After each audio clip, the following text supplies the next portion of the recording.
छात्रों, आज हम प्रेमचंदोत्तर युग के उपन्यासों पर चर्चा करेंगे। तो आप लोग ये समझिए कि प्रेमचंदोत्तर सभी धाराओं का बीज रूप किसी न किसी रूप में प्रेमचंद्र के उपन्यासों में ही मौजूद रहा था। वह यहाँ आकर एक और प्रेमचंद युगीन सामाजिक यथार्थवादी औपन्यासिक धारा आगे बढ़ती है। वहीं प्रेमचंद का सामाजिक यथार्थवाद यशपाल के नेतृत्व में सामाजिक विचारधारा से जुड़कर समाजवादी यथार्थवादी धारा के रूप में आगे बढ़ती है।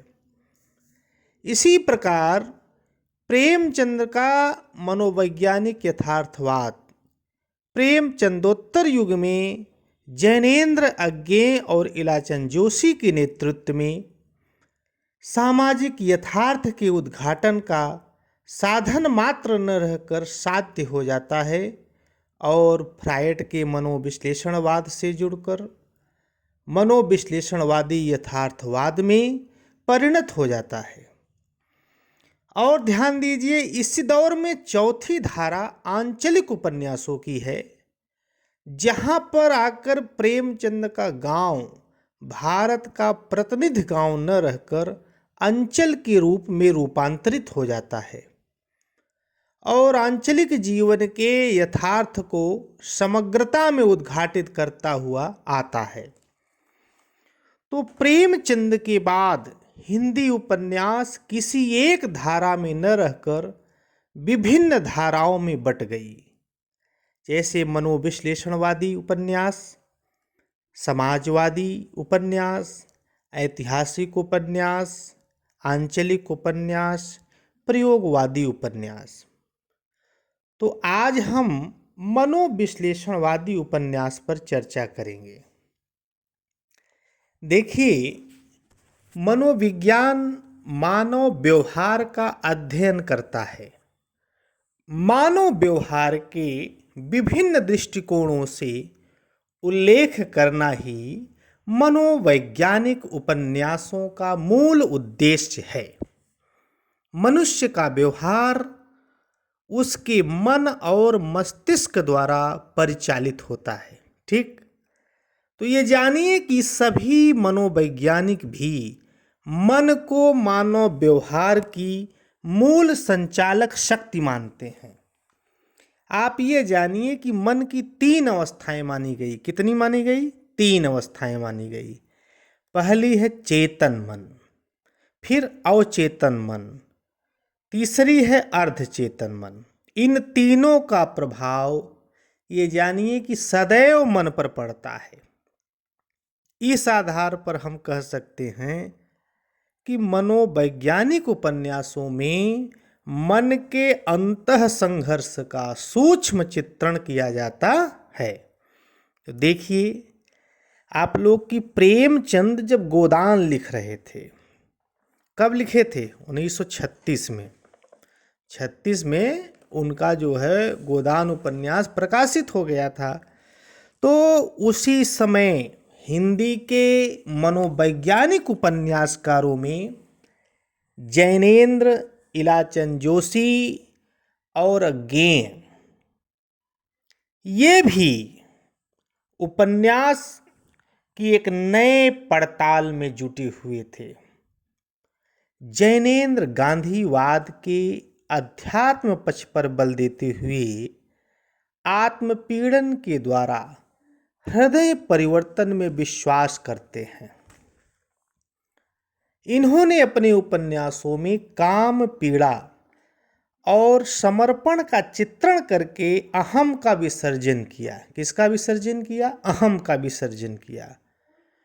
और ये जानिए कि जैनेन्द्र के कुल 12 उपन्यास प्रकाशित हुए।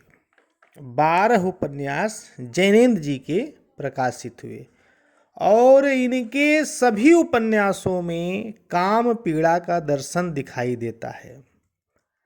और कह सकते हैं कि विशेष रूप से इनके उपन्यासों में वैचारिक ऊहापोह की प्रधानता है।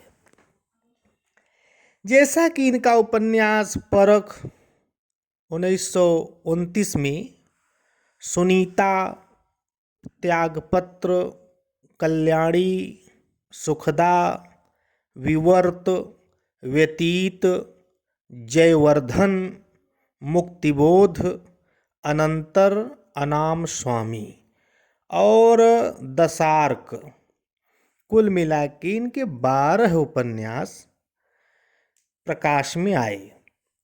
तो आप ये समझिए कि जैनेंद्र ने अपने ढंग से स्त्री पुरुष के संबंधों को मानसिक धरातल पर विवेचना किया है।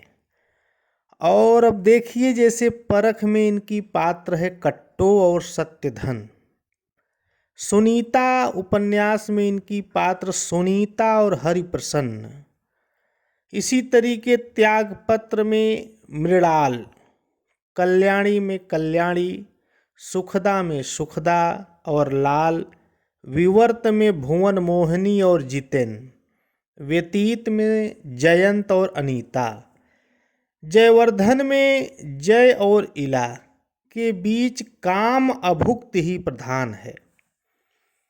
तो आप समझिए कि इनका जैनेंद्र जी का जो उपन्यास है, एक तरीके से देखा जाए तो इसमें काम पीड़ा का ही दर्शन दिखाई देता है।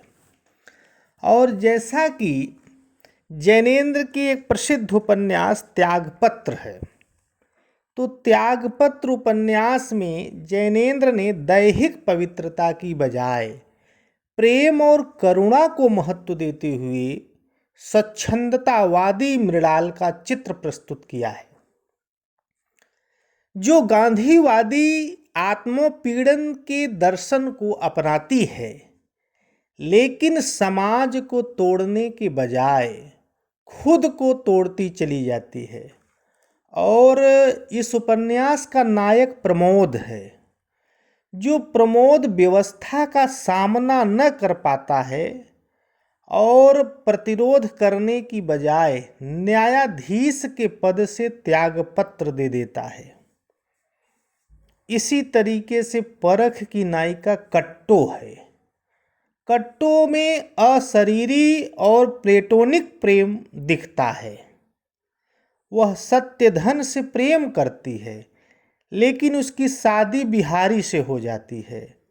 बिहारी से अपनी आकांक्षा जाहिर तो करती है और वह कहती भी है कि दूर होते हुए भी करीब, अलग होते हुए भी अभिन्न, दो होते हुए भी एक होने की आकांक्षा उसके भीतर है। तो देखिए, मानवीय संबंधों की बनावट के संदर्भ में जैनेंद्र प्रेमचंद की अपेक्षा शरतचंद्र के अधिक निकट हैं। इस प्रकार जैनेंद्र का उपन्यास कहा जाए तो इन्होंने काम पीड़ा और समर्पण का चित्रण करके अहम का विसर्जन किया है। इसी मनोवैज्ञानिक उपन्यासकारों में इलाचंद्र जोशी जी आते हैं।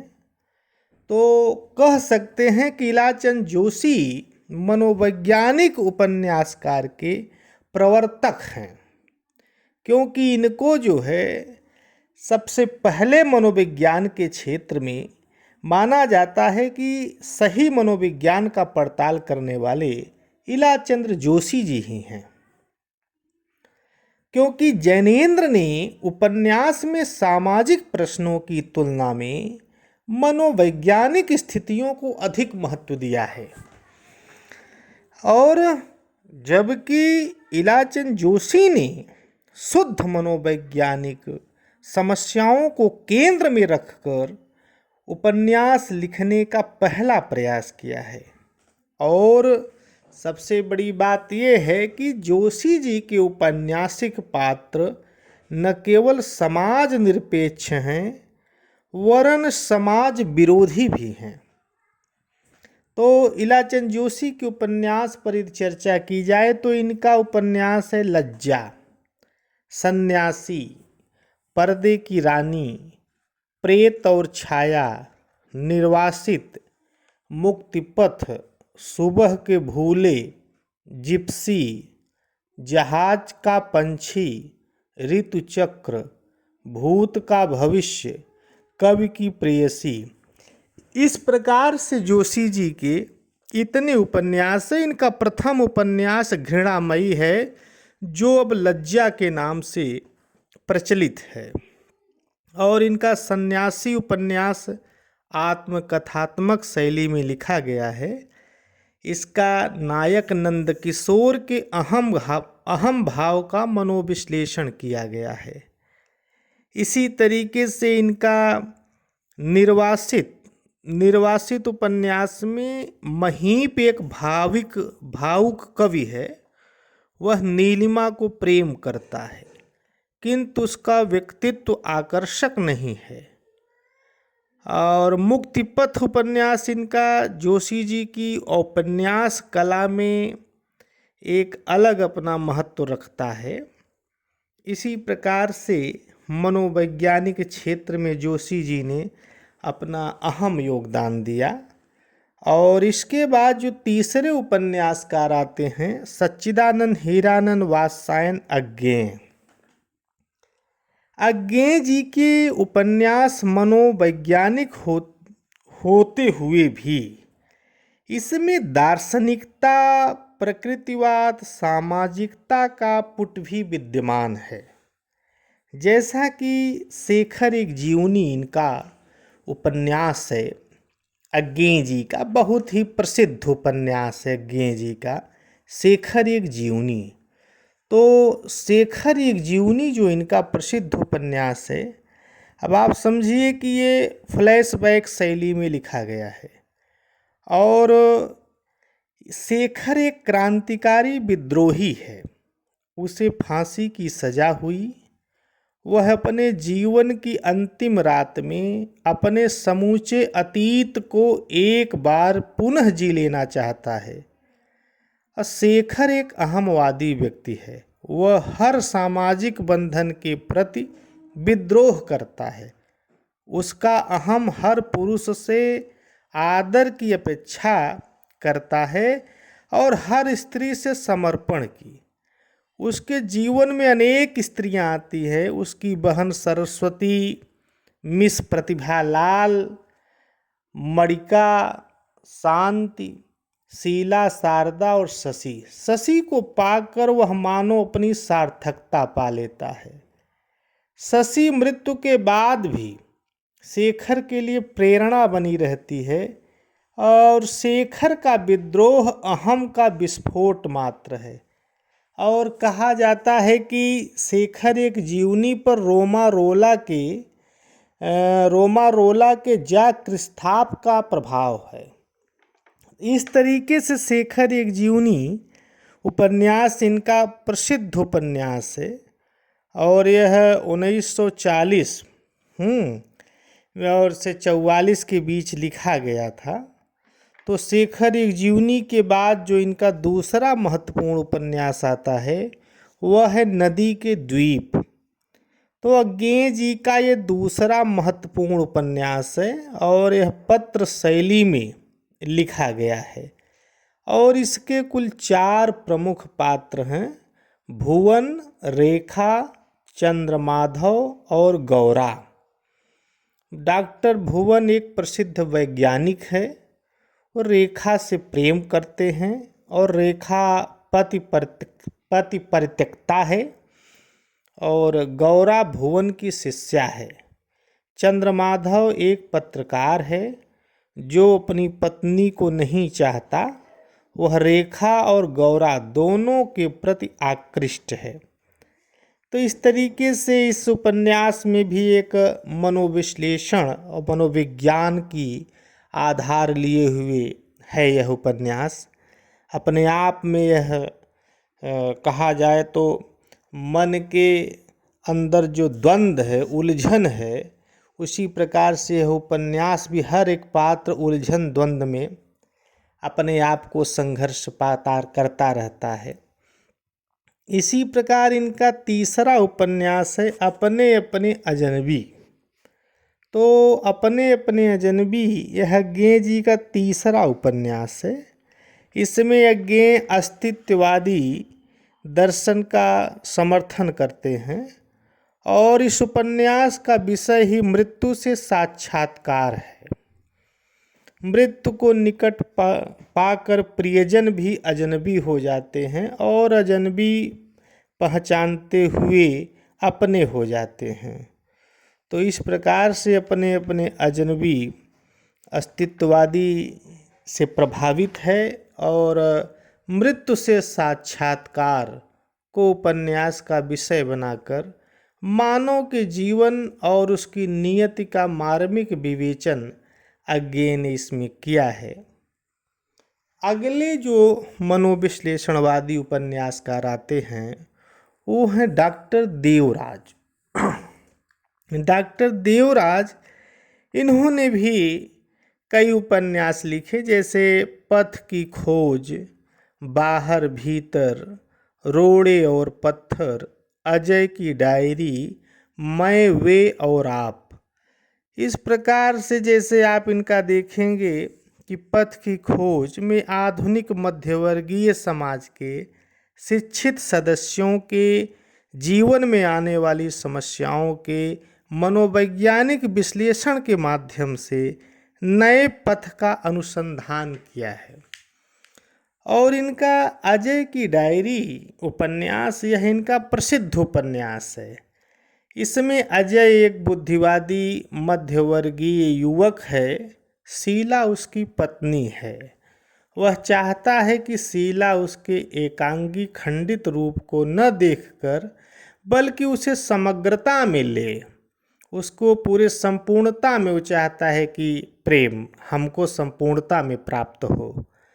इसी प्रकार से इनका मैं, ये और आप में डायरी के ही प्रश्नों को आगे बढ़ाया गया है। और कहा जाए तो डॉक्टर देवराज एक दार्शनिक विचारक हैं। तो इस तरीके से इन सभी मनोवैज्ञानिक उपन्यासों में पात्रों के आंतरिक द्वंद्व का चित्रण किया गया है और इस क्रम में मनोविज्ञान का आधार लिया गया है। धन्यवाद।